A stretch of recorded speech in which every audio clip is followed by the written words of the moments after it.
The rain hammered against the stained glass windows of St. Andrew's Memorial Chapel as I stood beside my mother's mahogany casket, watching the last of Millbrook's residents file past to pay their respects. The black dress I'd borrowed from Aunt Linda felt foreign against my skin, so different from the tactical gear that had become my second skin over the past 15 years. My hands, scrubbed clean of the calluses and scars that told stories I could never share, trembled slightly as I accepted condolences from neighbors who remembered me as little Clara Hendricks, the quiet girl who disappeared after high school and only came home for holidays. Before you go, let me tell you where this story is heading, and I want to hear from you too. Tell us where you're tuning in from, and if this story touches you, make sure you're subscribed, because tomorrow I've saved something extra special for you. But it was Derek's voice that cut through the gentle murmur of sympathy like a blade through silk. "Yeah, well, at least one of us made something of ourselves," he said loud enough for half the chapel to hear, his arm draped possessively around his wife Jennifer's shoulders. "Some people just run away when life gets hard, you know, leave the real work to others." I felt every eye in that chapel turn toward us, the weight of judgment settling on my shoulders like lead. Mrs. Patterson from next door shifted uncomfortably in her pew. Coach Williams, who had taught Derek and me both in high school, looked down at his hands. Even Father Martinez seemed to pause in his quiet conversation with the funeral director, sensing the tension crackling through the air like electricity before a storm. Derek had always been the golden boy of Millbrook, star quarterback in high school, took over Dad's construction company at 25, married his high school sweetheart, bought the biggest house on Elm Street. He was the son who stayed, who built his life within 30 miles of where he was born, who visited Mom every Sunday for dinner and fixed her leaky faucets without being asked. I was the daughter who left for what everyone assumed was college and never really came back, showing up for Christmas and Easter with vague explanations about my job working for the government overseas. "Derek, please," Jennifer whispered, tugging at his sleeve, but he was just getting started. "No, Jen, I think people should know the truth," he continued, his voice carrying that particular brand of righteous anger that came so naturally to him. "While I was here taking care of Mom through her cancer treatments, working double shifts to pay for her medications, Clara was off playing tourist somewhere. Probably living off some trust fund she never told us about. Sending a check once in a while like that makes up for 15 years of absence." The chapel fell silent except for the drumming rain and my own heartbeat thundering in my ears. I could feel the heat rising in my cheeks, not from embarrassment but from something deeper, something dangerous that I'd learned to control in situations far more volatile than a funeral in small-town Pennsylvania. Derek had no idea who he was talking to, no concept of the woman standing 3 feet away from him in a borrowed dress and discount shoes. He didn't know about the classified missions in Afghanistan, the counter-terrorism operations in Somalia, the hostage rescues that would never make the evening news. He had no idea that while he was complaining about double shifts at the construction company, I was leading teams through hostile territory, making split-second decisions that saved American lives, earning decorations that I couldn't display, and recognition that I couldn't share. He saw failure where there was actually success beyond his comprehension. "Derek, that's enough." Uncle Tom's voice cut through the tension, but Derek was beyond reason now, feeding off the attention of the crowd. "Is it though?" Derek stepped closer to me, close enough that I could smell the beer on his breath despite it being barely past noon. "Mom spent her last 5 years asking about you, Clara, wondering why you couldn't visit more than twice a year.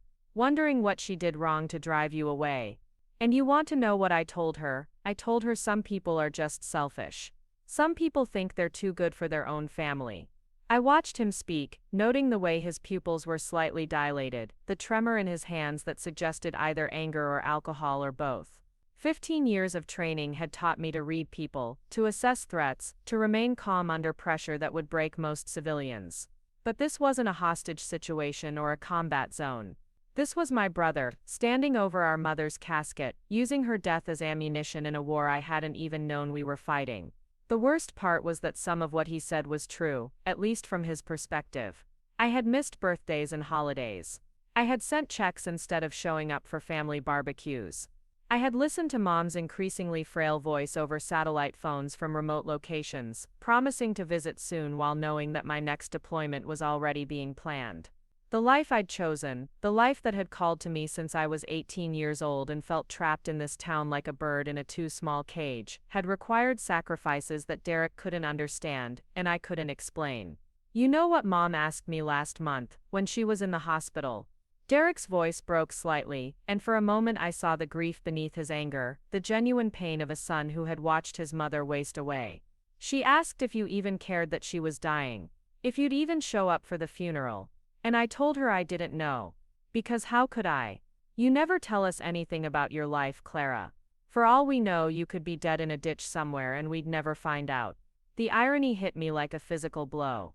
There had been times over the past 15 years when I had been close to dead in a ditch somewhere, when the only thing standing between my team and disaster had been my training, my leadership, my refusal to quit when the odds were impossible. Derek worried about me being dead in a ditch while never imagining that I was the person other soldiers called when they needed someone pulled out of one. "I'm sorry for your loss, Mrs. Patterson said quietly, standing and gathering her purse, clearly uncomfortable with the family drama playing out in front of her. Others began to follow her lead, filing out of the chapel with the particular awkwardness of people who had witnessed something they shouldn't have. Within minutes, the small crowd that had gathered to honor my mother's memory had dwindled to just family members and a few close friends who felt obligated to stay. "Look what you've done now," Derek said, gesturing at the nearly empty chapel. "Even Mom's funeral, you have to make it about you.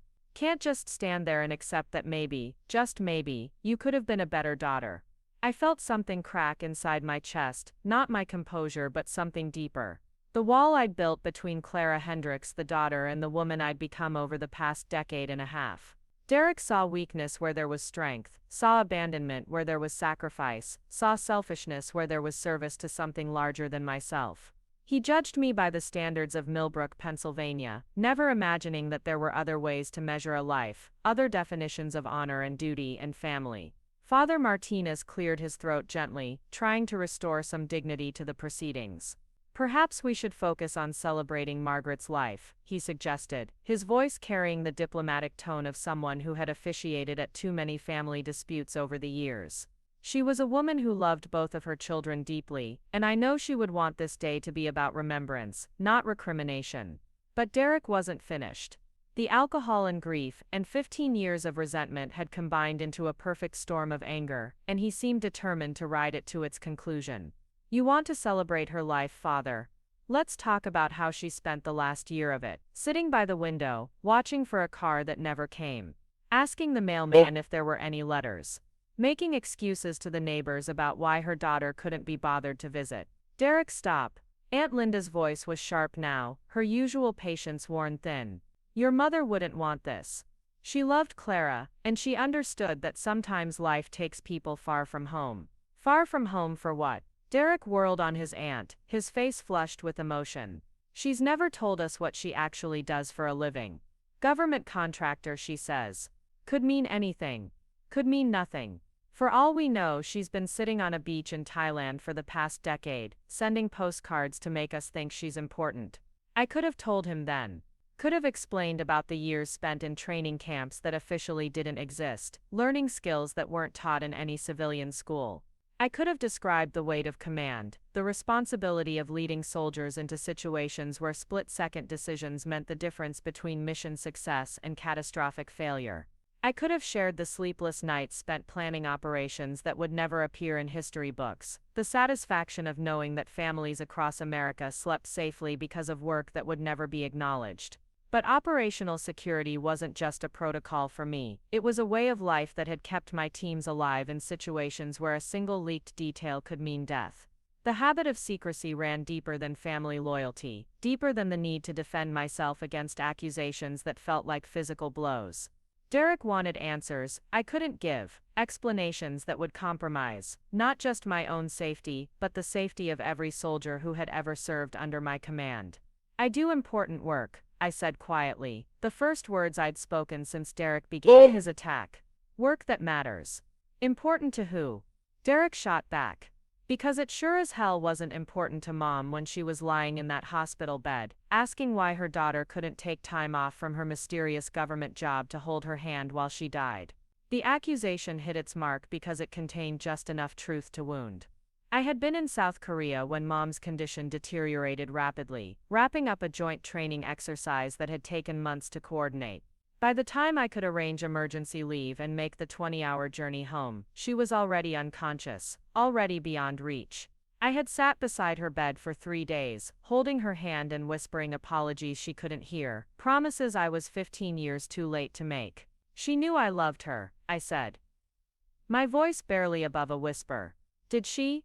Derek stepped closer again, close enough that I could see the broken capillaries around his eyes, the signs of stress and grief that had aged him beyond his 35 years. Because love isn't just a feeling, Clara. It's action. It's showing up. It's being present when people need you most. And you, for 15 years, have been nothing but absent. The chapel had grown quiet around us, the kind of heavy silence that follows moments of terrible honesty. Cousin Beth was crying quietly in the front pew. Uncle Tom stood near the altar with his arms crossed, looking like he wanted to intervene but didn't know how.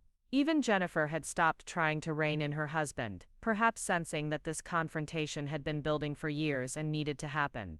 You think you're better than us, Derek continued, his voice dropping to something more dangerous than shouting. You think this town, this family, isn't good enough for whatever important life you've built for yourself. Preparing and narrating this story took us a lot of time, so if you are enjoying it, subscribe to our channel. It means a lot to us. Now back to the story. Well, let me tell you something, sister. We're the ones who were here. We're the ones who took care of each other. And when Mom needed her daughter most, where were you? Off somewhere being important. I looked around the chapel at the faces of people who had known me since childhood but didn't know me at all.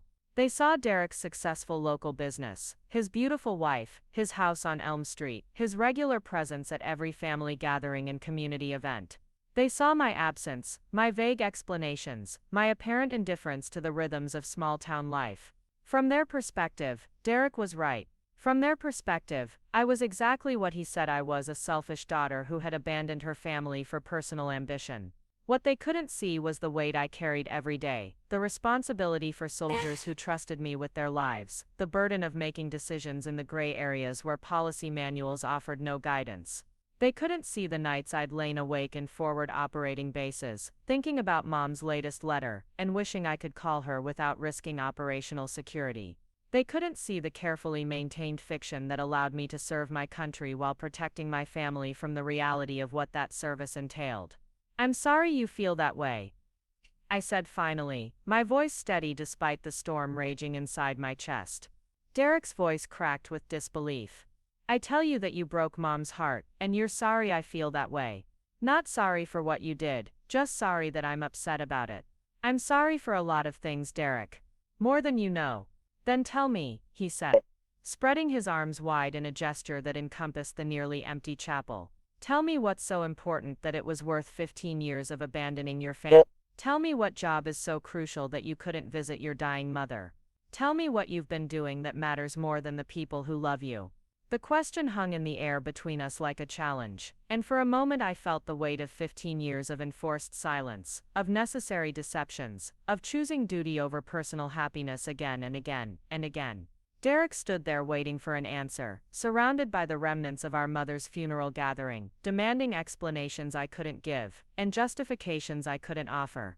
I looked at his face, flushed with anger and grief, and genuine pain, and realized that this moment had been inevitable since the day I left Millbrook. The life I'd chosen had always been going to cost me something, and apparently the bill was coming due in my mother's funeral chapel, with my brother as the collector. Someday, I said quietly. You'll understand. Someday isn't good enough. Derek shot back. Mom's dead, Clara. There are no more some days for her. There are no more chances to be the daughter she deserved. And you standing there in your borrowed dress, talking about someday, like it means something, just proves my point. You're still running away, even now. He wasn't wrong. I was running away, had been running away for 15 years, not from responsibility but toward it.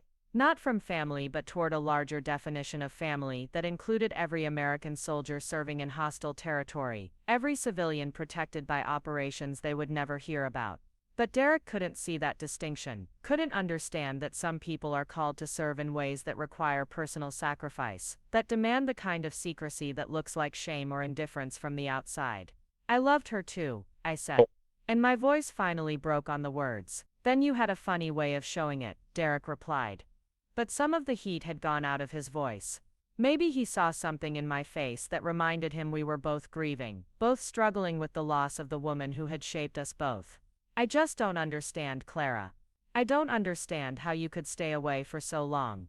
I don't understand what could be so important. I looked at him standing there in his rumpled black suit, this brother I'd once shared a bedroom with, once built snow forts with, once protected from neighborhood bullies, with a ferocity that surprised us both. He had become a stranger to me over the years, not through malice, but through the simple divergence of two paths that led in completely different directions.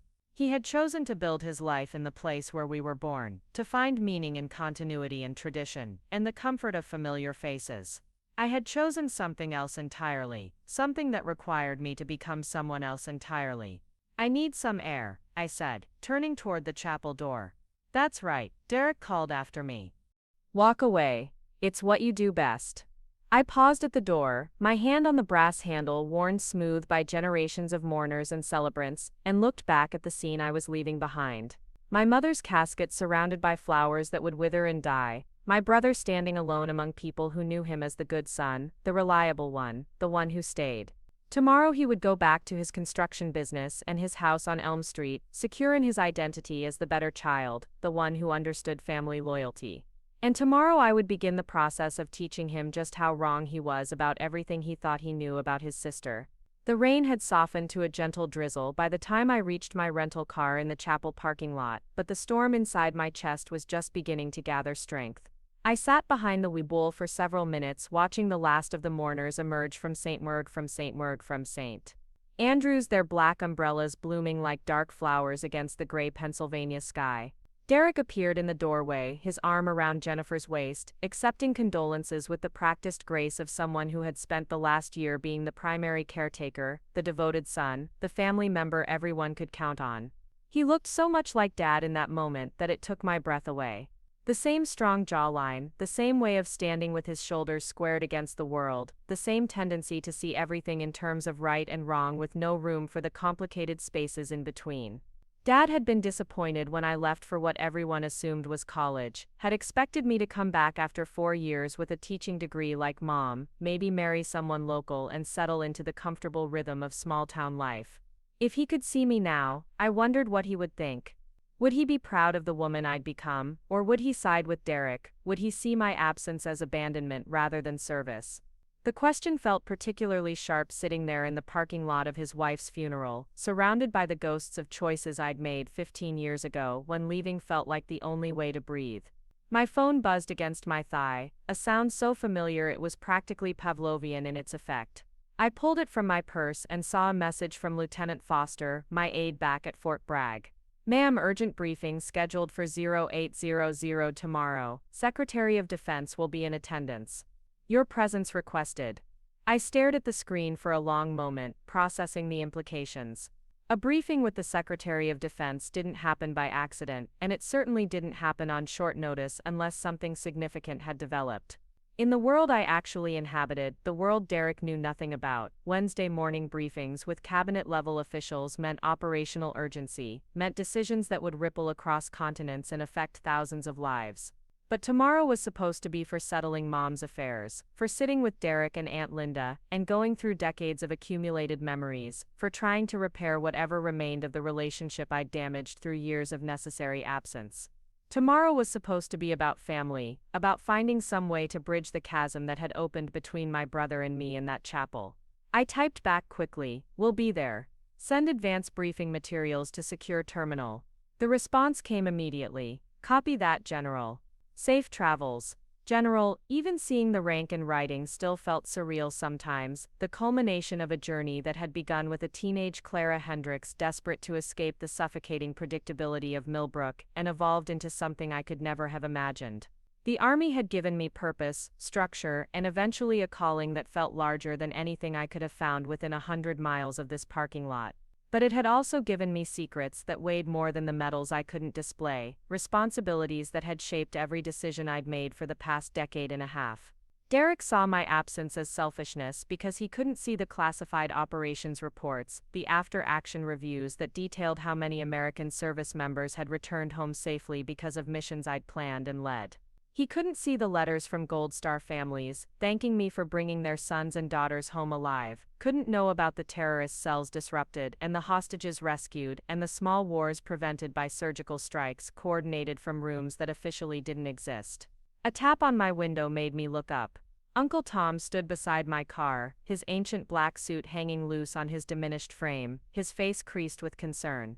I rolled down the window and was hit immediately by the smell of his aftershave, the same Old Spice he'd worn for as long as I could remember. "You okay, kiddo?" he asked, using the nickname that had stuck since I was 7 years old and used to follow him around his workshop, asking endless questions about the furniture he built with his hands.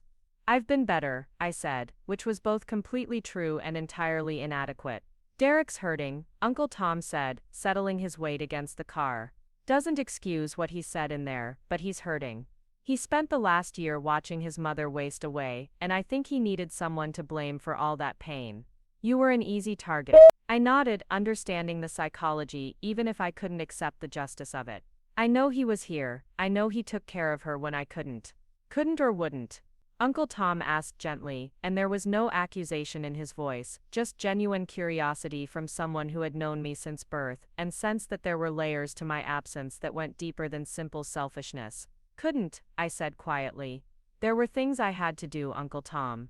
Important things, things I can't really talk about." He studied my face with the careful attention of someone who had spent 70 years learning to read people. "Government work, you always said. That's a pretty broad category." "Yes, it is. The kind of government work that keeps you away from home for months at a time. The kind that means you can't tell your family where you're going or when you'll be back." I met his eyes, seeing something there that surprised me. Understanding, maybe, or at least the recognition that there were forms of service that required sacrifices most people couldn't comprehend. Something like that. "Your grandmother, rest her soul, she had a brother who did that kind of work during the Second World War," Uncle Tom said slowly. "Couldn't tell us what he was doing, where he was going. Showed up at family gatherings wearing civilian clothes, never talked about his job. We all thought he was ashamed of his service, thought maybe he'd gotten some desk job in Washington and was embarrassed about it." I felt my pulse quicken slightly. "What happened to him?" "Found out after he died that he'd been with the OSS. Office of Strategic Services, they called it then. What they turned into the CIA later. He'd been behind enemy lines in occupied France, helping coordinate the resistance, gathering intelligence that helped win the war. All those years we thought he was embarrassed about pushing papers, he was actually saving lives." Uncle Tom's words hung in the air between us, heavy with implication. He knew somehow, without me saying anything directly, that my government work involved more than filing reports and attending meetings. Maybe it was something in my posture, the way I carried myself, the way I scanned parking lots and positioned myself with clear sight lines to exits. Maybe it was the fact that I'd never brought anyone home for Christmas, never talked about coworkers, or office politics, or any of the mundane details that filled most people's professional lives. "The thing is," Uncle Tom continued, "we all felt terrible after we found out. Felt like we'd misjudged him, like we'd failed to appreciate what he was sacrificing for all of us. Your Aunt Linda, she still keeps his medals in her jewelry box, the ones the government finally sent us after he was gone." I sat quietly, letting the implications of his story settle around us, like the Pennsylvania mist. This was as close as anyone in my family had ever come to understanding that there might be more to my extended absences than simple career ambition or personal selfishness. Uncle Tom was giving me a gift, the gift of recognition, without requiring revelation, acknowledgement, without demanding details. I couldn't provide. "Derek doesn't know that story," I said finally. "Derek's never been curious about family history the way you were," Uncle Tom replied. "Always been more focused on the here and now, on taking care of what's in front of him. Good qualities for raising a family and running a business. Maybe not so good for understanding that there are different ways to serve." A few cars away, Derek emerged from the chapel with Jennifer and cousin Beth, their heads bent together in conversation. Even from this distance, I could see the tension in his shoulders, the way he kept glancing toward my rental car as if debating whether to approach. The confrontation had cost him something too, I realized. Whatever anger had driven him to attack me so publicly, he was probably already beginning to question whether it had been worth the damage. I should go talk to him. I said, though the prospect felt about as appealing as walking through a minefield. Maybe give him some time first, Uncle Tom suggested. Let him cool down, let the grief settle a bit. Sometimes people need space to realize they've said things they didn't mean. What if he did mean them? I asked. What if everything he said in there was exactly what he's been thinking for 15 years? Uncle Tom was quiet for a moment, considering. Then maybe it's time he learned there's more to his sister than he realized. But that's your choice to make, kiddo. Some secrets are kept for good reasons. He was right, of course. Operational security wasn't just about protecting classified information, it was about protecting the people who might be hurt by knowledge they couldn't handle or didn't need to carry. Derek lived in a world where problems could be solved with hard work and honest effort, where success was measured in concrete terms like business growth, and community involvement, and family stability. The world I inhabited was built on moral ambiguities, on decisions that saved lives by taking others, on victories that could never be celebrated publicly, and defeats that could never be mourned openly. Your mother was proud of you, Uncle Tom said suddenly. I want you to know that. Whatever Derek said in there, whatever doubts you might have about your choices, Margaret was proud of the woman you became. How do you know? I asked, my voice barely above a whisper. Because she told me, last month, when she was in the hospital. Said she didn't understand exactly what you did for a living, but she could see it in your face when you visited. Could see that you were carrying something heavy, something important. Said you reminded her of her grandfather, who used to disappear for months at a time during the Depression, helping families relocate when the dust storms got bad. Never talked about it much, but she could tell it mattered to him. The tears came then, the ones I'd been holding back since I first got the call about Mom's deteriorating condition. They fell silently down my cheeks as I sat in that parking lot, surrounded by the remnants of a funeral for a woman who had understood me better than I'd realized, who had seen past my absences to the purpose that drove them. She left you something, Uncle Tom said, reaching into his jacket pocket. Asked me to give it to you after the service, when we were alone. He handed me a small wrapped package, about the size of a jewelry box, tied with a ribbon that had probably been white before age yellowed it to cream.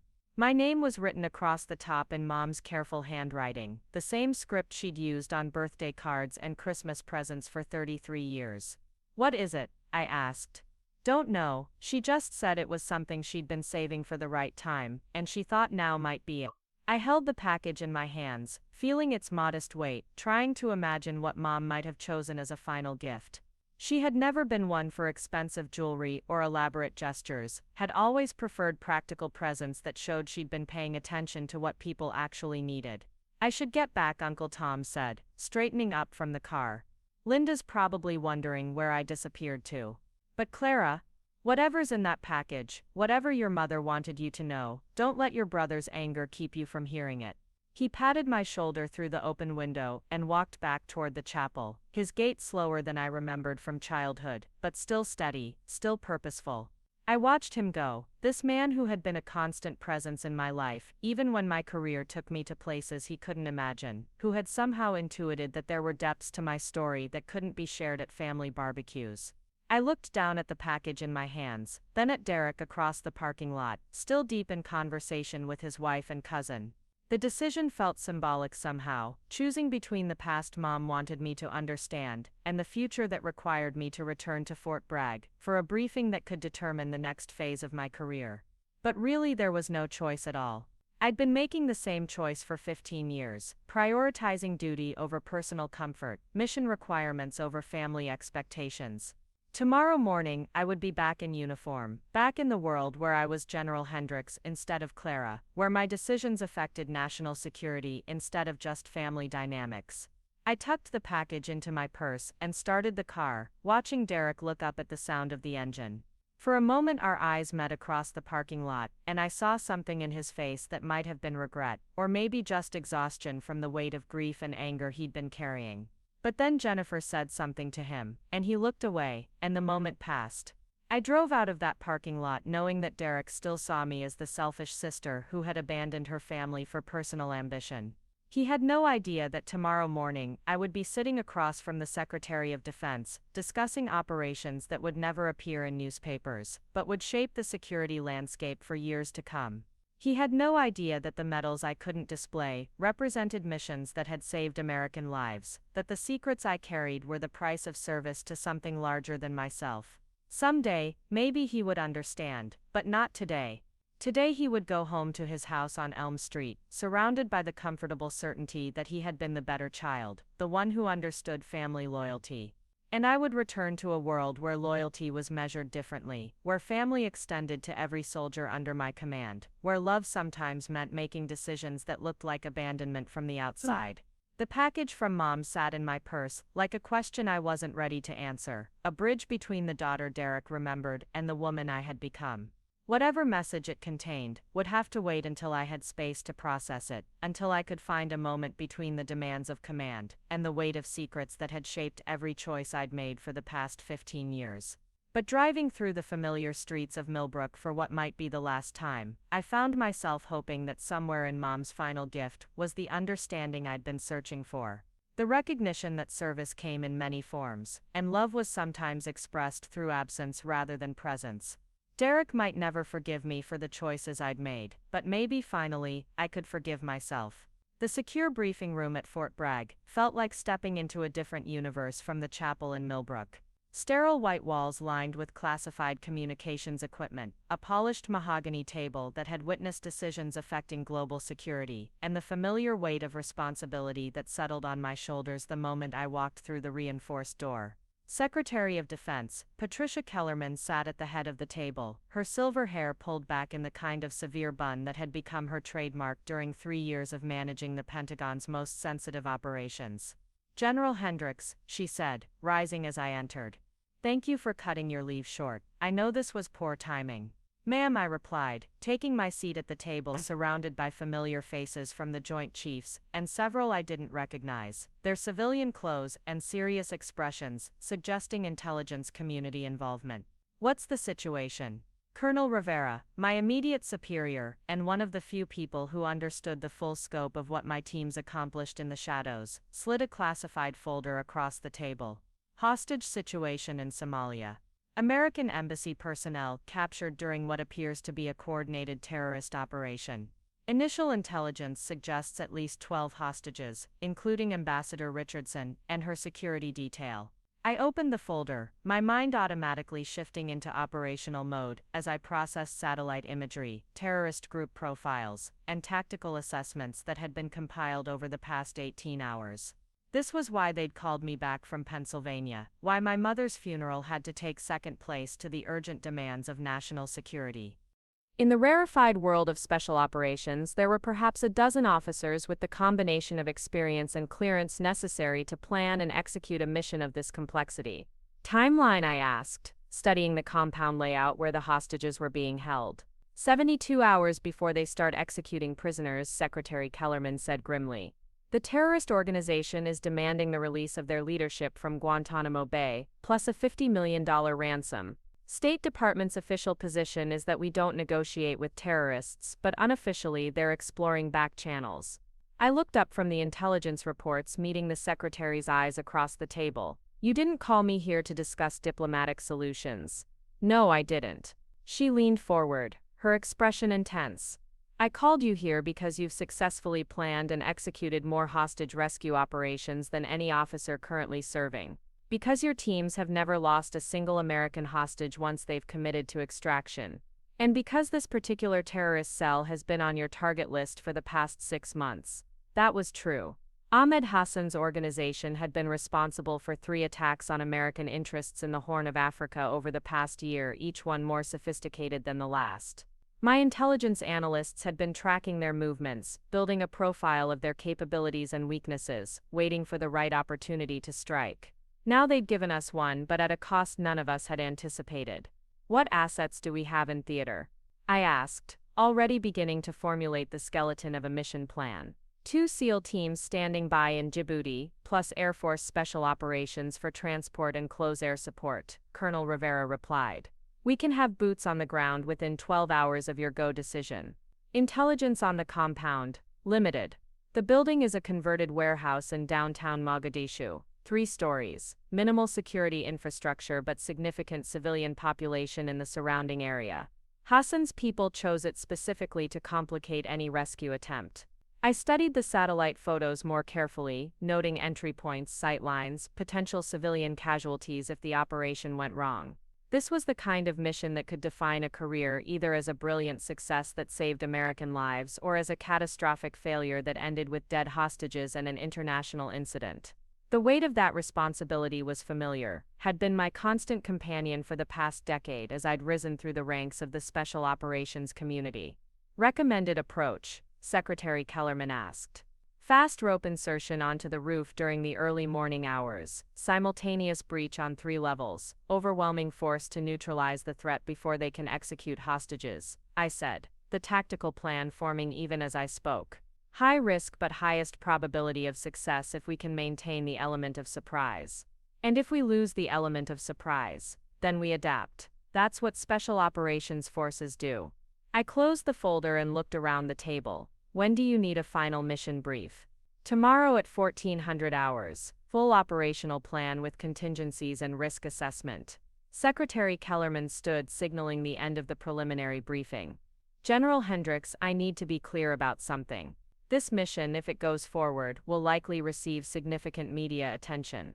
The kind that makes heroes of successful commanders and ends the careers of unsuccessful ones. I nodded, understanding the subtext. A successful rescue would elevate my profile within the defense community, potentially opening doors to even higher levels of command. A failure would mean congressional investigations, media scrutiny, and the end of everything I'd built over the past 15 years. Understood, ma'am. My teams are ready. As the room cleared, Colonel Rivera lingered behind, his expression troubled. Clara, I need to ask you something, and I need a straight answer. I raised an eyebrow at his use of my first name, something he never did in official settings. What is it, James? Are you sure you're ready for this level of exposure? I know you've worked hard to maintain operational security around your identity, keep your personal life separate from your professional achievements. A mission like this, if it succeeds, is going to put you in front of cameras, make you a public figure. The question hit closer to home than he probably realized. For 15 years, I'd been able to serve at the highest levels of military command while maintaining the fiction that Clara Hendricks from Millbrook, Pennsylvania was nothing more than a mid-level government contractor. My family had no idea that their absent daughter had been decorated for valor multiple times, that she regularly briefed cabinet-level officials, that her decisions affected American foreign policy in ways they couldn't imagine. The mission comes first, I said, which was both completely true and entirely insufficient. I know that, but I also know you've got family in Pennsylvania who think you're some kind of administrative drone. What happens when they turn on CNN and see their daughter being hailed as America's top hostage rescue specialist? I thought about Derek's face in the chapel, the certainty in his voice when he'd accused me of selfishness and abandonment. In less than 48 hours, if this mission went as planned, he would learn that the sister he'd written off as a failure had actually been serving her country at the highest levels of military command. The irony was almost perfect, except that it would come at the cost of operational security I'd spent my entire career protecting. They'll find out who I really am, I said quietly. And how do you feel about that? I was quiet for a long moment, considering the question. How did I feel about Derek learning that his accusations at Mom's funeral had been not just wrong but spectacularly completely opposite to the truth? How did I feel about Uncle Tom discovering that his intuition about my government work had been more accurate than he'd probably imagined? How did I feel about the entire town of Millbrook finding out that quiet Clara Hendricks had become one of the military's most respected special operations commanders? Terrified, I admitted, and relieved. Colonel Rivera smiled, the first genuine expression I'd seen from him all morning. Good. Terror and relief are exactly what you should be feeling. It means you understand what's at stake.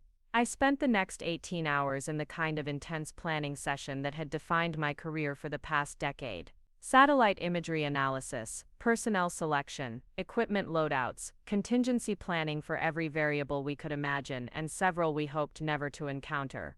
My aide, Lieutenant Foster, had arranged for a secure workspace in the Special Operations Command Center, complete with classified communications links to intelligence assets across 3 continents.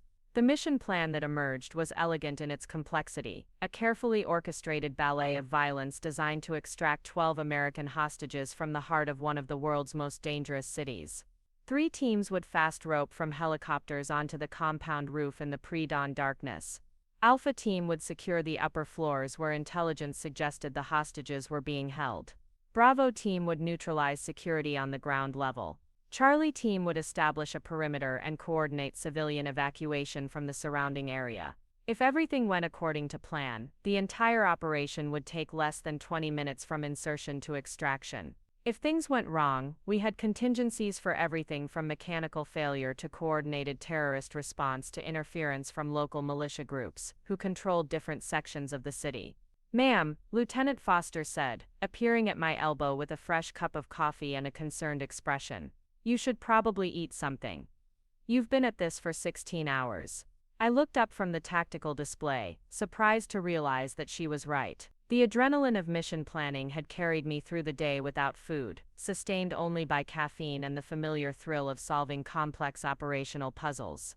But she was right. I needed to maintain my physical readiness for the briefing tomorrow and the potential deployment that would follow. "Any word from the State Department?" I asked, accepting the coffee gratefully. Still pursuing diplomatic channels, but the terrorist demands haven't changed. Secretary Kellerman wants to proceed with mission planning under the assumption that negotiation won't be successful. I nodded, understanding the subtext. Diplomatic solutions were always preferable to military ones, but sometimes violence was the only language that terrorists understood. The 12 Americans being held in that compound in Mogadishu were counting on people like me to bring them home safely, regardless of the political complexities or personal costs involved. My phone buzzed with an incoming call from an unfamiliar Pennsylvania number. I almost ignored it, then realized it might be related to Mom's affairs, something that needed immediate attention despite everything else happening. "General Hendricks," I answered automatically, then caught myself. If this was family calling, using my military rank would raise questions I wasn't prepared to answer. "Clara, it's Jennifer, Derek's wife. I hope it's okay that I'm calling." I felt my pulse quicken slightly. Jennifer had never called me directly in the 5 years she'd been married to my brother, had always communicated through Derek or at family gatherings where conversation was limited to pleasantries and small talk. "Of course it's okay. Is everything all right?" I wanted to apologize for yesterday, for what Derek said at the funeral. He was drunk and grieving, and he said things that were unfair and hurtful. Her voice was strained, carrying the weight of someone who had spent the past day dealing with the aftermath of a very public family confrontation. "You don't need to apologize for him, Jennifer." "Maybe not, but I need to apologize for myself. I should have stopped him, should have said something when he started attacking you like that. I just sat there and let it happen, and that was wrong." I leaned back in my chair, looking around the secure briefing room filled with classified documents and tactical displays, thinking about the gulf between the world Jennifer inhabited and the one where I spent my professional life. She was apologizing for not intervening in a family argument while I was planning a military operation that could determine whether 12 Americans lived or died. "It's complicated, Jennifer. Derek doesn't understand what I do for a living, and I can't really explain it to him." "That's what Tom said. He thinks you work for the CIA or something, said you reminded him of his brother who did secret work during World War II. Uncle Tom's intuition was better than I'd given him credit for, though he was off by several agencies and decades of organizational evolution. The work I did was more direct than intelligence gathering, more immediate in its consequences, but he'd recognized the essential truth that some forms of service required secrecy that looked like shame from the outside." "Something like that," I said carefully. "Derek feels terrible about what he said. He won't admit it, especially not after the way you left without saying anything to him, but I can tell. He's been drinking since the funeral, keeps talking about how maybe he was too hard on you." The news should have made me feel better, but instead it just added another layer of complexity to an already impossible situation. In less than 24 hours, Derek's regret about attacking his sister for being absent and uncommitted might turn into something much more complicated when he learned the truth about what that absence had actually meant.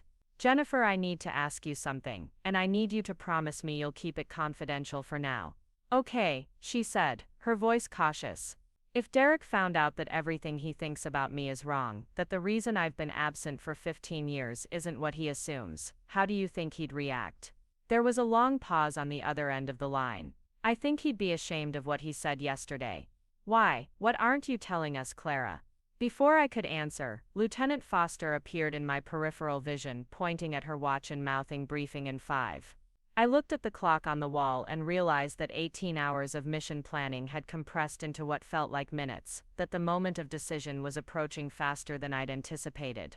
I can't explain right now, but you might understand soon. Just promise me that when Derek finds out who I really am, you'll remember that I never wanted to hurt him. Everything I've done, every choice I've made, has been for good reasons. Clara, you're scaring me. What's going on? I have to go. But Jennifer, take care of him.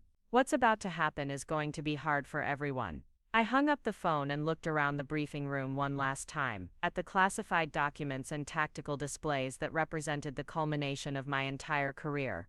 Tomorrow at this time, if the mission was approved, I would be airborne towards Somalia, leading a team into combat with the eyes of the world watching. And Derek would be sitting in his house on Elm Street, learning from CNN that his absent sister was actually a decorated general who had been serving her country in ways he'd never imagined. The briefing room filled with the same collection of senior officials who had attended yesterday's preliminary meeting, plus several new faces I recognized from previous operations. Secretary Kellerman took her place at the head of the table, her expression grave as she called the meeting to order. General Hendricks, present your operational plan. I stood up, activating the secure display system that would show our mission parameters to the assembled group. This was the moment everything had been building toward, the decision point that would either validate 15 years of training and experience, or expose the limits of what special operations could accomplish in an imperfect world. Operation Desert Rose, I began, using the code name we'd assigned to the mission. Objectives are simple: extract 12 American hostages from terrorist custody in downtown Mogadishu, with 0 friendly casualties and minimal civilian impact. As I walked through the tactical plan, explaining entry routes and contingencies and probability assessments, I found myself thinking about Derek sitting in Mom's funeral chapel, accusing me of abandonment and selfishness. In less than 48 hours, he would understand exactly what I'd been doing with those 15 years of absence. Whether that understanding would lead to forgiveness or create an even deeper rift between us remained to be seen. But for now, there were American lives at stake, and 12 hostages counting on me to bring them home safely. Derek's opinion of his sister would have to wait until after I'd done the job I'd been trained for, the job that had defined my adult life even as it cost me the relationship with my family. Questions? I asked as I concluded the briefing. Secretary Kellerman looked around the table, meeting the eyes of every senior official present. The President has authorized this mission to proceed. General Hendricks, you are go for Operation Desert Rose. Bring our people home. Yes, ma'am, I replied, feeling the familiar surge of adrenaline that came with mission approval. We will not fail. As the briefing room cleared and I began the final preparations for deployment, my phone buzzed with a text message from an unknown number. When I opened it, I saw a photo of Derek and Jennifer standing beside Mom's grave, a small American flag planted in the fresh earth beside the headstone. The message read, "Thought you should see this. Derek wanted you to know that Mom would have been proud of whatever you're doing out there. He's sorry for yesterday. We all are."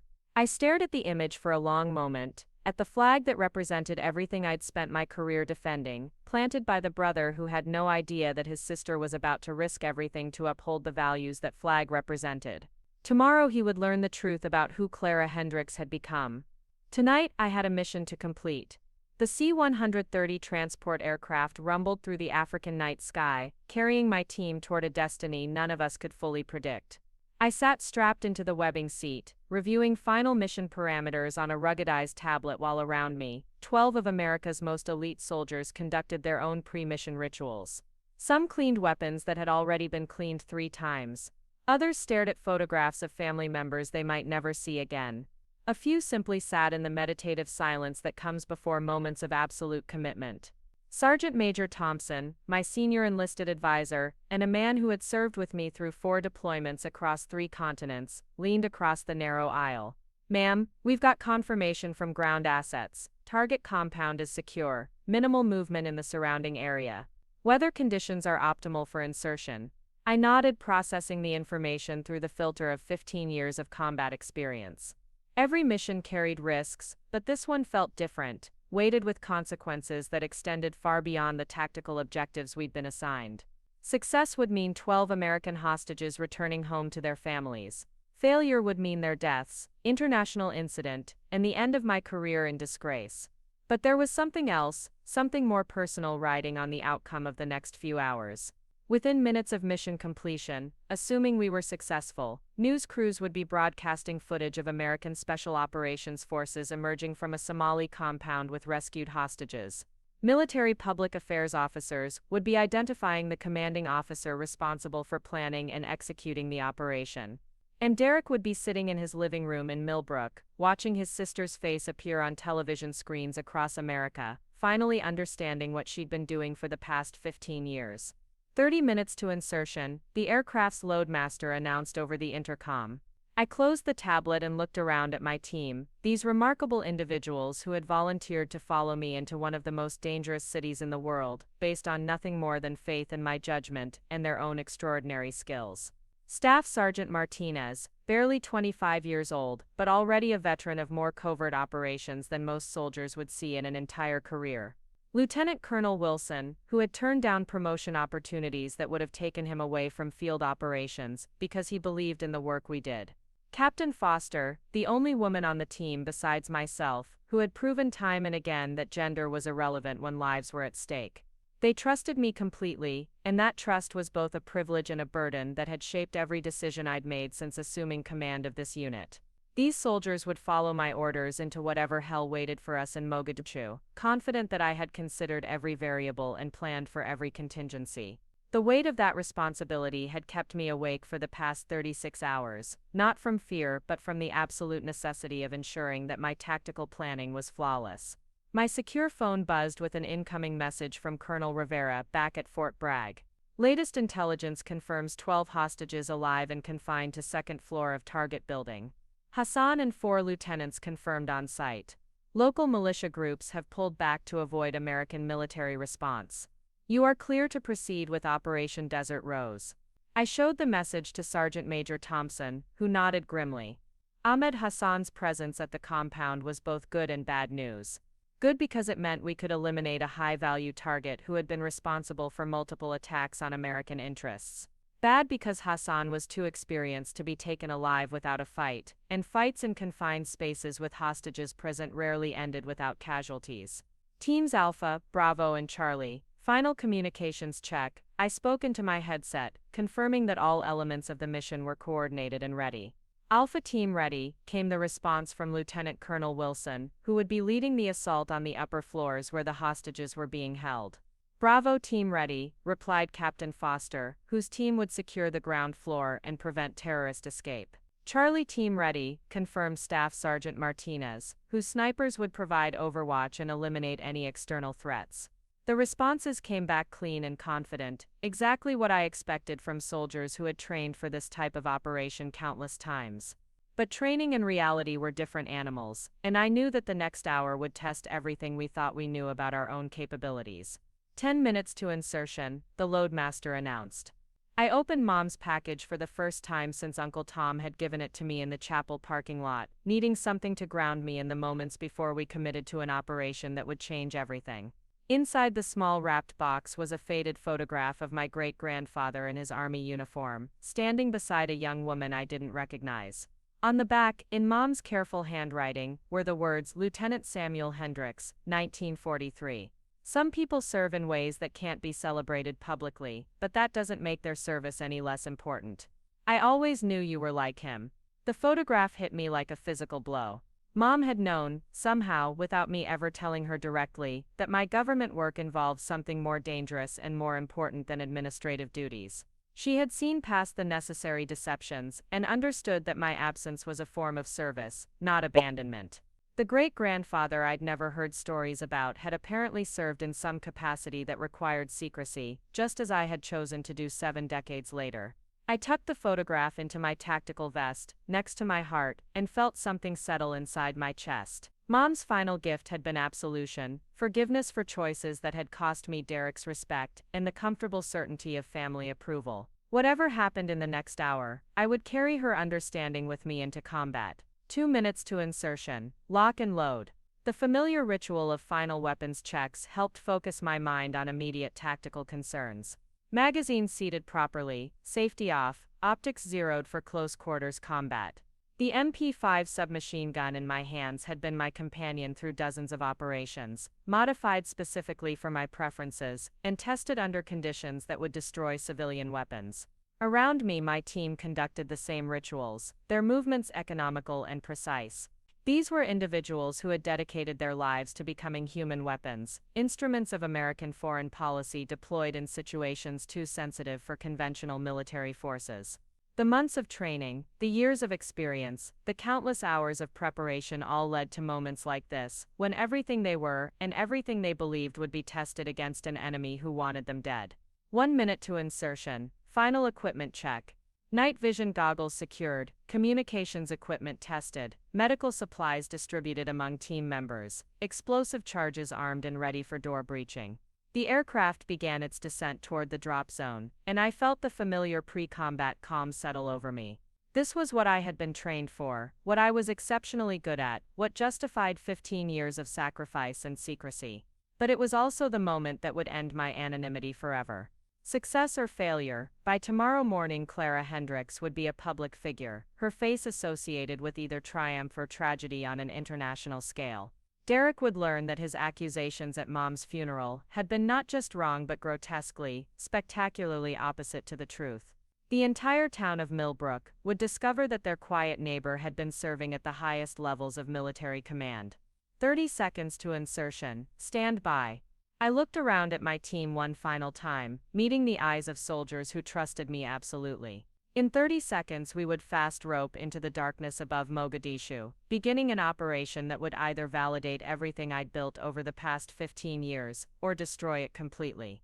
There was no middle ground in special operations, no partial success when American lives were at stake.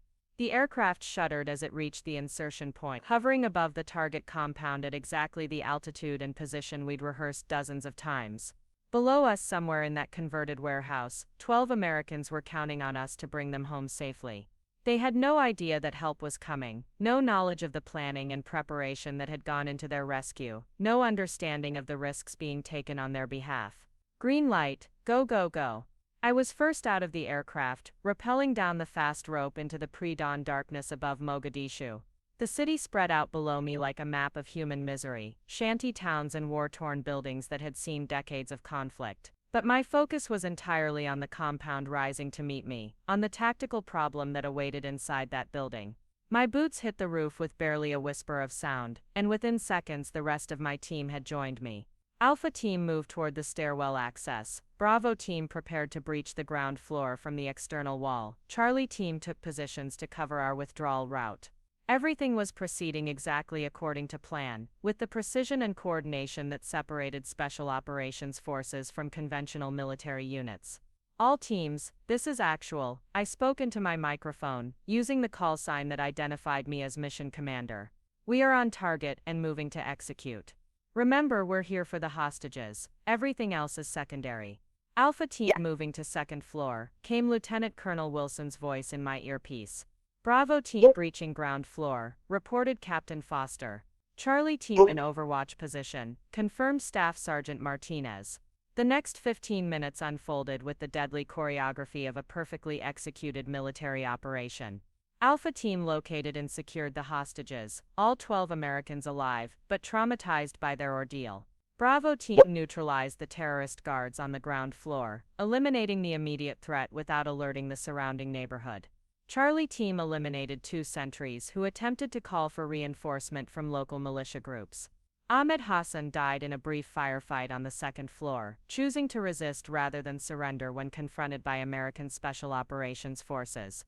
His death was tactically necessary, but would complicate the political aftermath, adding another layer of complexity to an operation that was already guaranteed to generate international attention. All hostages secured and ready for extraction, Lieutenant Colonel Wilson reported. No American casualties, minimal resistance encountered.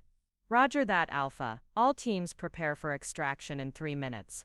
As my team prepared to evacuate the compound with their rescued charges, I allowed myself a moment of satisfaction that was immediately tempered by awareness of what came next. The operation had been a complete success, exactly the kind of outcome that would generate positive media coverage and elevate the profiles of everyone involved. Within hours, news organizations would be reporting on the successful rescue of American embassy personnel by elite special operations forces. And Derek would be learning that his sister hadn't abandoned her family for personal reasons, but had instead dedicated her life to serving her country in ways he'd never imagined. The irony was almost perfect, except that it came at the cost of operational security I'd spent my entire career protecting. "Extract birds inbound 2 minutes out," came the voice of our helicopter pilots over the radio. I looked around the compound one final time, at the evidence of violence that had been necessary to rescue American hostages, at the tactical success that would end my anonymity forever. In 2 minutes we would be airborne, heading back to safety with 12 Americans who would return to their families because of decisions I'd made and risks my team had taken. But we would also be heading toward a reckoning that had been building for 15 years, toward the moment when Derek would have to confront everything he thought he knew about his sister and everything he'd said at Mom's funeral. The successful completion of Operation Desert Rose would be my professional triumph, and my personal moment of truth, the end of secrecy and the beginning of consequences I couldn't predict or control. All teams, this is actual, outstanding work. Let's bring our people home. The helicopters appeared overhead. As we emerged from the compound, their rotor wash stirring dust clouds that provided concealment for our extraction. One by one, the rescued hostages were lifted to safety, followed by my team members who had risked everything to complete this mission. I was the last to leave the ground, looking back at the compound where we'd achieved tactical perfection at the cost of strategic anonymity. As we lifted off into the African dawn, heading toward the extraction point where larger aircraft waited to carry us back to American soil, I thought about Derek waking up in his house on Elm Street, probably hungover from 2 days of grief drinking, with no idea that his life was about to change as dramatically as mine. By the time our aircraft touched down at Fort Bragg 18 hours later, CNN was already running footage of the hostage rescue operation, identifying me by name and rank as the commanding officer responsible for planning and executing one of the most successful special operations missions in recent memory. The phone in my quarters was ringing with interview requests from news organizations around the world, all wanting to speak with the female general who had led the dramatic rescue of American hostages in Somalia. And somewhere in Pennsylvania, Derek was probably sitting in stunned silence, finally understanding what his sister had been doing for the past 15 years, finally recognizing that every accusation he'd made at Mom's funeral had been completely utterly wrong. The question now was whether that understanding would lead to reconciliation or create an even deeper rift between us. But for the moment 12 Americans were alive and safe, Ahmed Hassan was dead, and my team had performed flawlessly under pressure that would have broken lesser soldiers. Whatever personal consequences awaited me in Millbrook, I had done my job exactly as I'd been trained to do it, serving my country in ways that Derek was only beginning to comprehend. The drive from Fort Bragg to Millbrook felt longer than the flight back from Somalia. I sat behind the wheel of my rental car, watching familiar Pennsylvania landscapes roll past while CNN played on the radio, my own voice describing the successful hostage rescue operation to a reporter I'd never met. The surreal experience of hearing myself discussed as a national hero while driving through the same small towns where I'd grown up as an unremarkable kid made the past 72 hours feel like someone else's life. General Clara Hendricks has served with distinction in special operations for over 15 years, the radio announcer was saying. Military officials describe her as one of the most capable tactical commanders in American Special Forces, with a record of successful operations spanning 3 continents. I turned off the radio and drove the final 20 miles to Millbrook in silence, rehearsing conversations I might never have the courage to initiate. What do you say to a brother who publicly humiliated you for abandoning your family when you've actually spent 15 years serving your country at the highest levels of military command? How do you explain a decade and a half of necessary deceptions to people who measured loyalty in Sunday dinners and holiday visits? Derek's construction truck was parked in the driveway when I pulled up to the house on Maple Street that had belonged to our family for 3 generations. The same house where we'd grown up sharing a bathroom and fighting over television channels, where Mom had made pancakes on Saturday mornings, and Dad had taught us both to change oil in the garage. It looked smaller than I remembered, diminished somehow by the weight of everything that had happened since I'd left for what everyone assumed was college and never really returned. I sat in the car for several minutes, gathering courage that had never failed me in combat zones but seemed inadequate for facing my brother's potential reaction to learning the truth about my life. Through the living room window, I could see the blue glow of a television screen, probably tuned to one of the news channels that had been covering the hostage rescue operation for the past 24 hours. The front door opened before I reached it. Derek stood in the doorway, still wearing the same clothes he'd had on at Mom's funeral 3 days earlier, his hair disheveled and his eyes red with exhaustion or alcohol or both. He looked at me for a long moment without speaking, and I saw something in his face I'd never seen before. Not anger, not judgment, but a kind of bewildered recognition that everything he thought he knew about his sister had been completely wrong. "Jesus Christ, Clara," he said finally. "General Clara Hendricks, they've been showing your picture on every news channel for the past 6 hours." "I know," I said quietly. "Can we talk?" He stepped aside to let me into the house, and I was immediately hit by the familiar smell of our childhood. Mom's vanilla candles, Dad's old leather chair, the faint lingering scent of the casserole Jennifer had brought over after the funeral. The living room looked exactly the same as it had during my last visit at Christmas, except for the television screen showing footage of American helicopters lifting off from a compound in Mogadishu. "Jennifer went to stay with her sister," Derek said, settling heavily into Dad's old recliner. "Said she needed to give us space to work through whatever this is." He gestured at the television, where a military analyst was explaining the tactical complexity of the rescue operation. 15 years, Clara. 15 years you let me think you were some kind of government bureaucrat, pushing papers in Washington." I sat down on the couch, where I'd watched Saturday morning cartoons as a child, trying to find words that could bridge the chasm that had opened between us at Mom's funeral. "I couldn't tell you. Operational security meant keeping my identity classified, even from family." "Operational security," Derek repeated slowly, as if testing the words in his mouth. "You mean you couldn't tell us because it would have put you in danger?" "Me, my teams, the missions we were assigned. Loose lips sink ships, Derek. Lives depended on maintaining operational security." He was quiet for a long moment, staring at the television where they were now showing a photograph of me in full military dress uniform, medals and decorations that he'd never seen displayed prominently on my chest. "How long have you been a general?" 3 years. "But I've been in special operations for 15 years, working my way up through the ranks." "Special operations," Derek said, and I heard him processing the implications. "Like actual combat, leading soldiers into battle?" "Among other things, yes." Derek stood up suddenly, pacing to the window that looked out onto Maple Street.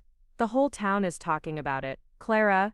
Mrs. Patterson called this morning, crying because she felt bad about leaving Mom's funeral when we were arguing. Coach Williams stopped by to ask if I needed anything, said he'd always suspected there was more to your story than you were telling." I watched him struggle with information that was reshaping everything he thought he understood about our family, about the choices I'd made, about the accusations he'd leveled at Mom's funeral. "I never wanted to lie to you, Derek, but some things are more important than personal comfort." "More important than family?" he asked, turning back to face me. "Family was exactly why I did it. Every American soldier I brought home safely, every terrorist threat we neutralized, every hostage rescue we completed successfully meant that other families got to stay together. Other mothers didn't have to bury their sons. Other wives didn't have to raise children alone." Derek sank back into Dad's chair, his face in his hands. "I said such horrible things to you at Mom's funeral. Called you selfish, said you abandoned us. You said what you believed based on the information you had. I don't blame you for that. But you should," Derek said, looking up at me with tears in his eyes. "I should have known you better. Should have trusted that there was a good reason for your absence, should have given you the benefit of the doubt instead of assuming the worst." I moved to sit on the coffee table in front of him, close enough to see the genuine pain in his face. "Derek, you took care of Mom when I couldn't. You were here for every doctor's appointment, every treatment, every difficult day. You did exactly what a good son should do. While you were off serving your country in ways I was too stupid to understand," Derek said bitterly. "God, Clara, do you know what the worst part is? Mom knew, didn't she? Somehow, she knew you were doing something important." I pulled out the photograph Uncle Tom had given me, the one Mom had left as her final gift. "She left me this. A picture of our great-grandfather in uniform, with a note saying she always knew I was like him." Derek took the photograph, studying the face of an ancestor neither of us had ever heard stories about. "Samuel Hendricks. I've never seen this picture before. Uncle Tom said he worked for the OSS during World War II. Office of Strategic Services, what became the CIA later. Apparently, the family thought he was embarrassed about his service until they found out after he died that he'd been behind enemy lines in France, working with the resistance. 3 generations of military service that couldn't be talked about openly, Derek said quietly. And I accused you of being selfish and uncommitted. You were grieving. People say things they don't mean when they're in pain. Derek was quiet for a long time, turning the photograph over in his hands. Outside, I could hear the familiar sounds of Millbrook in the evening. Children playing in backyards, lawn mowers running, the comfortable rhythms of small-town life that I'd spent 15 years protecting from threats most people couldn't imagine. I need to apologize, Derek said finally. Not just for what I said at the funeral, but for 15 years of not trusting you. For assuming that your absence meant you didn't care, instead of considering that maybe you cared so much you were willing to sacrifice your own comfort for something larger. You don't need to apologize for being a good brother and a good son. You don't need to apologize for wanting me to be present for our family. But I do need to apologize for attacking you publicly when you couldn't defend yourself. For humiliating you at Mom's funeral, when you were grieving too. Derek stood up, pacing back to the window. The whole town saw me tear into you like that. Everyone's going to remember that I called America's newest military hero selfish and uncommitted. I joined him at the window, looking out at the street where we'd learned to ride bicycles and played pickup basketball games that lasted until Mom called us in for dinner. The town will understand that you were protecting our mother's memory.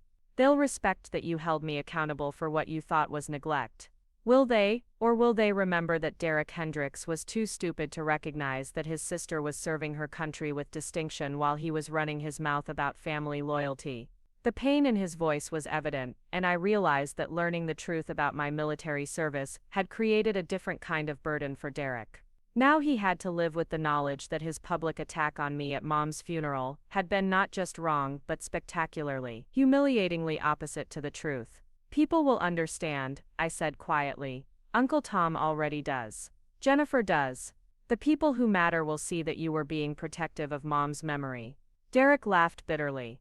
Uncle Tom, he tried to tell me there might be more to your story than I understood. Said you reminded him of his brother who did secret government work. I told him he was making excuses for you. Uncle Tom has good instincts about people, better than mine apparently.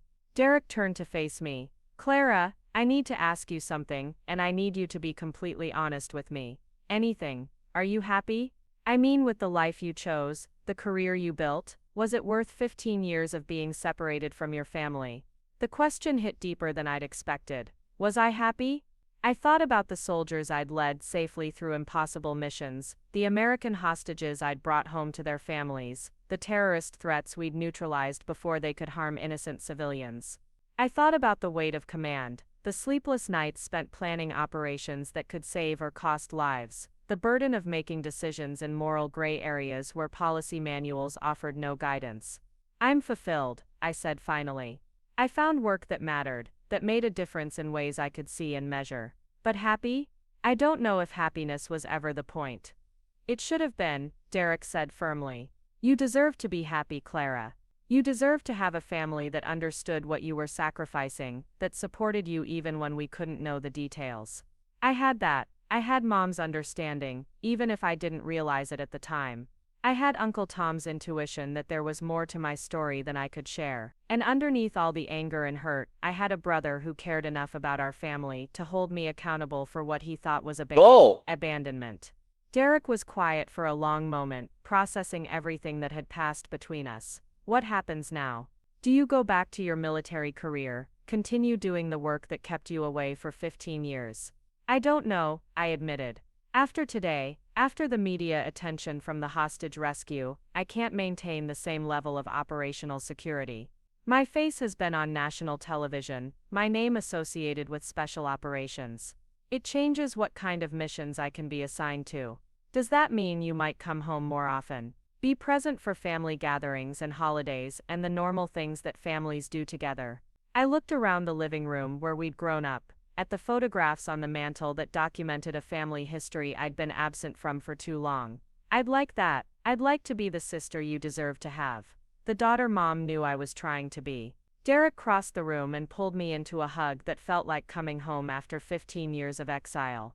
I'm sorry, Clara. I'm sorry for not trusting you. for not giving you credit for making choices I didn't understand. I'm sorry for attacking you when you couldn't defend yourself, for making Mom's funeral about my anger instead of her memory. I'm sorry too, I said, returning his embrace. Sorry for all the missed birthdays and holidays, for all the times I couldn't be here when you needed me. Sorry for letting you carry the burden of being the good child while I was off doing work I couldn't explain. We stood there in our childhood living room, two adults who had spent 15 years growing apart finally finding their way back to each other. Outside, the sun was setting over Millbrook, casting long shadows across the street where we'd learned to be brother and sister before the weight of adult choices had driven us in different directions. You know, Derek said, stepping back but keeping his hands on my shoulders, Mom would have been proud as hell to see you on television today, leading that rescue operation. She always said you were meant for something special, even when I was too blind to see it. She was proud of you too. Proud of the man who stayed home and took care of the family, who built a business and a marriage and a life she could understand and celebrate openly. Derek smiled for the first time since I'd arrived. Maybe we both turned out okay, just in different ways. Maybe we did. My phone buzzed with a text message from Colonel Rivera back at Fort Bragg. Media requests are flooding in. Secretary of Defense wants to discuss your future role in special operations, given the public attention. When will you be back? I looked at the message, then at Derek, then around the house where I'd spent the first 18 years of my life learning what family meant. Soon, I typed back, but I have some family business to finish first. Derek read the message over my shoulder. Important military stuff. It can wait, I said, putting the phone away. Right now, the most important thing is figuring out how to be a better sister. I'd like that, Derek said. I'd like to learn how to be a better brother too. One who trusts you even when he doesn't understand your choices, who supports you even when he can't see the full picture. As night settled over Millbrook, Derek and I talked until dawn about 15 years of missed conversations, about the different ways people serve their families and their country, about the choices that had separated us and the love that had survived despite everything. By the time Jennifer returned from her sister's house, she found us asleep on the living room couches, surrounded by photo albums and Mom's old letters, two siblings who had finally found their way back to each other. The next morning, the front page of the Millbrook Gazette featured a photograph of me in uniform alongside a headline that read, "Local Hero Returns Home." The article described my military service, the successful hostage rescue operation, and my roots in the community that had shaped me.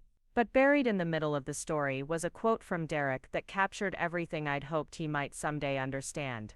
My sister has been serving our country with honor for 15 years, he told the reporter. I'm proud of her service, and I'm proud to be her brother.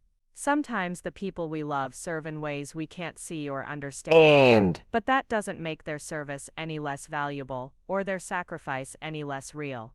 Reading those words over breakfast in Mom's kitchen, surrounded by the family I'd thought I'd lost, I finally understood what coming home really meant. It wasn't about abandoning the work that had defined me for 15 years, or choosing between duty and family. It was about finding a way to honor both, to serve my country while remaining connected to the people who had made me who I was. General Clara Hendricks would continue to serve America in whatever capacity the military needed. But Clara Hendricks, Derek's sister and Margaret's daughter, would never again let distance become disconnection, would never again mistake necessary secrecy for acceptable absence. Some battles are fought in foreign countries against enemies who threaten our way of life. Others are fought in funeral parlors and living rooms, against misunderstanding and wounded pride and the accumulated weight of choices that seemed right at the time, but cost more than we realized. I'd won both kinds of battles now, and I was finally ready for whatever came next. Up next, you've got two more standout stories right on your screen. If this one hit the mark, you won't want to pass these up, just click and check them out.